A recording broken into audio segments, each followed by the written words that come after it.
어느 날 갑자기 찾아오는 마음의 무너짐이 있습니다. 특별한 이유도 없이 마치 안개가 내려앉듯 조용히 찾아와 우리의 마음을 덮어버리는 그런 순간들 말입니다. 아침에 눈을 뜨는 것조차 무겁게 느껴지고 평소에 쉽게 해내던 일들이 산처럼 높게만 보이는 그런 날들이 있습니다. 이런 때 우리는 스스로에게 질문을 던지곤 합니다. 왜 나는 이토록 무기력한가? 왜 아무것도 하고 싶지 않은가? 왜 모든 것이 이렇게 버거운가? 그리고 주변 사람들은 말합니다. 힘을 내야지, 이겨내야지, 버텨야지. 하지만 정말 그런 격려의 말들이 지금 우리에게 필요한 것일까요? 부처님께서는 말씀하셨습니다. 스스로를 책망하지 말라. 그 마음의 꺾임은 단지 지나가는 구름과 같다. 어느 날 아난다 존자가 부처님께 물었습니다. 세존이시여, 저는 때때로 수행에 대한 의욕을 잃고 무기력에 빠집니다. 이런 제 자신이 부끄럽고 한심스럽습니다. 부처님께서는 미소를 지으시며 답하셨습니다. 아난다여, 하늘을 보아라. 구름이 떠다니다가 사라지고 또 다른 구름이 나타나지 않느냐. 그 구름 때문에 하늘 자체가 변하는가. 내 마음도 그와 같다. 무기력이라는 구름이 잠시 지나갈 뿐, 너라는 하늘은 언제나 그대로이다.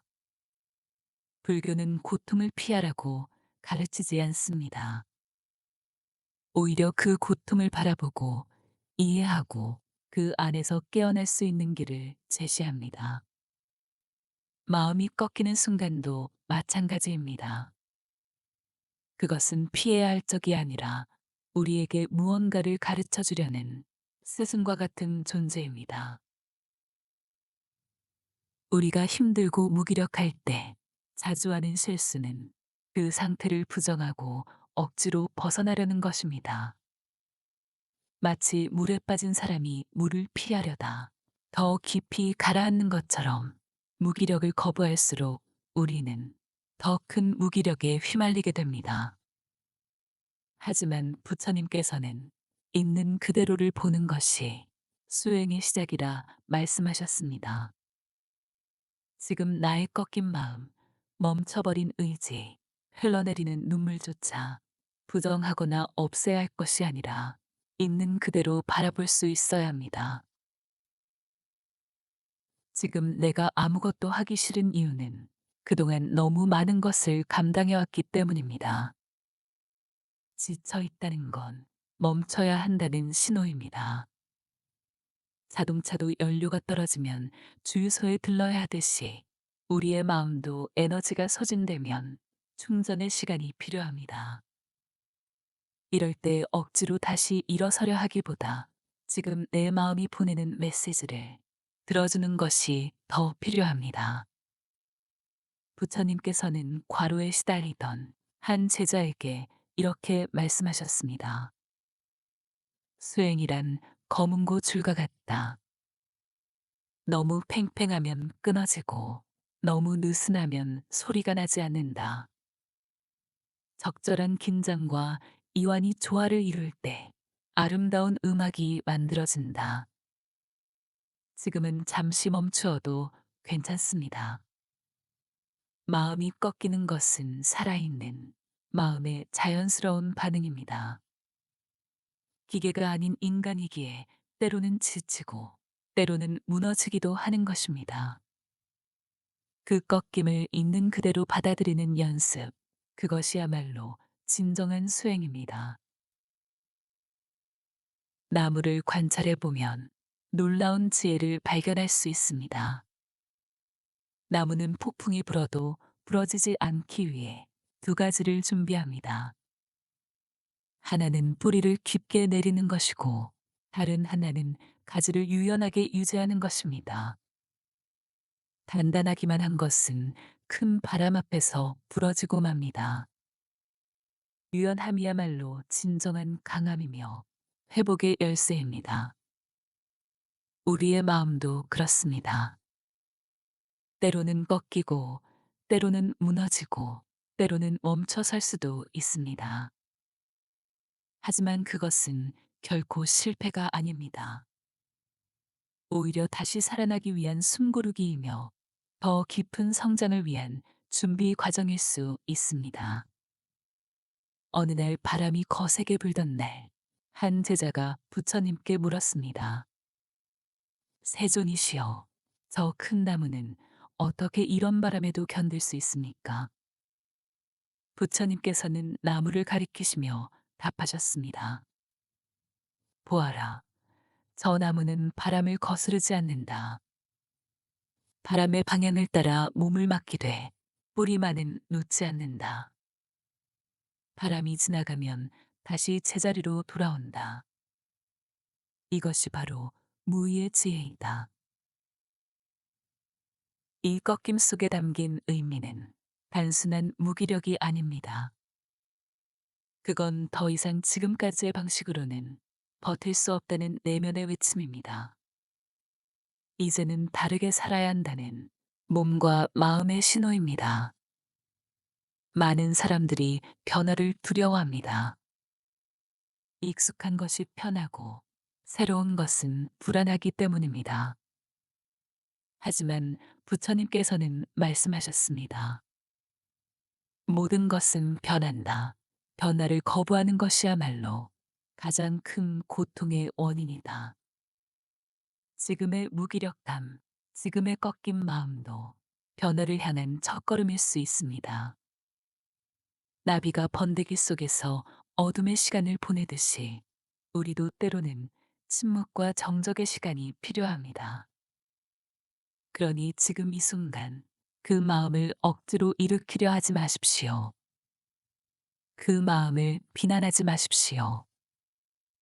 대신 그 꺾임을 있는 그대로 바라보는 연습을 해봅니다. 그 자체로도 이미 수행입니다. 부처님은 고통을 통해 자비를 배우라고 하셨습니다. 자신에게 향한 자비는 그 어떤 수행보다 깊고 강력한 힘이 있습니다. 나 자신에게 너그러워질 수 있다면 타인을 향한 자비도 자연스럽게 피어나게 됩니다. 어느 날 자신을 심하게 자책하는 제자를 본 부처님께서는 이렇게 말씀하셨습니다. 내가 길에서 다친 아이를 만난다면 어떻게 하겠느냐? 제자가 답했습니다. 상처를 치료해주고 따뜻하게 돌봐드릴 것입니다. 부처님께서 다시 물으셨습니다. 그렇다면 지금 상처받은 너 자신에게는 왜 그렇게 하지 않느냐?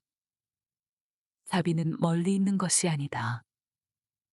바로 너 자신에게서 시작되는 것이다. 감정이 고갈된다는 것은 그동안 애써왔다는 증거이고, 무기력해졌다는 것은 그만큼 긴장 속에서 버텨왔다는 뜻입니다. 그리고 그 무너짐은 절망이 아닌 전환의 시점입니다.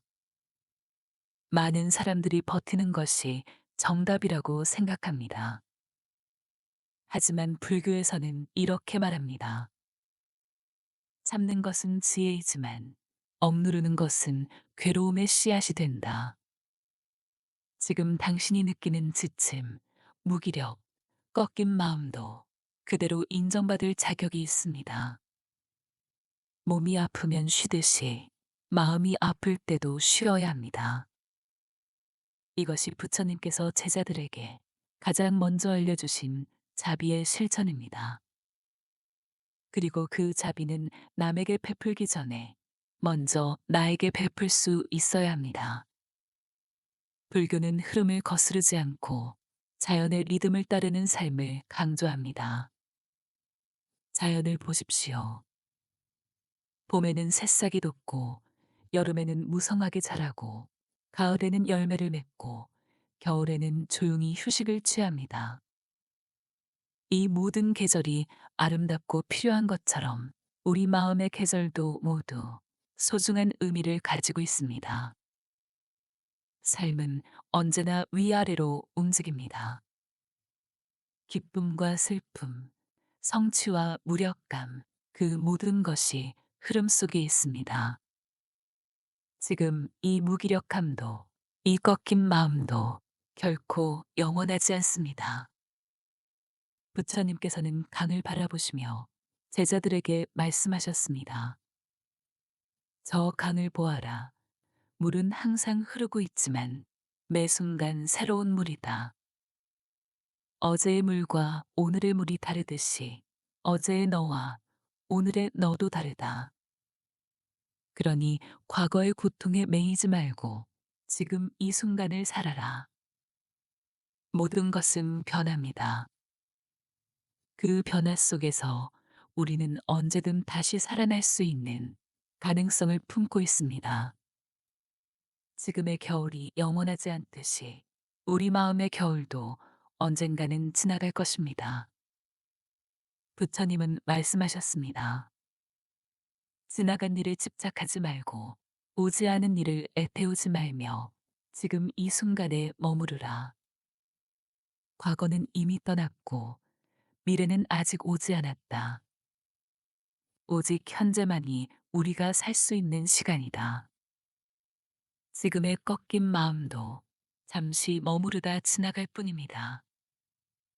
그 순간을 억지로 고치려 들지 않고 조용히 함께 있어주는 연습. 그것이야말로 가장 강한 치유입니다. 한 제자가 부처님께 물었습니다.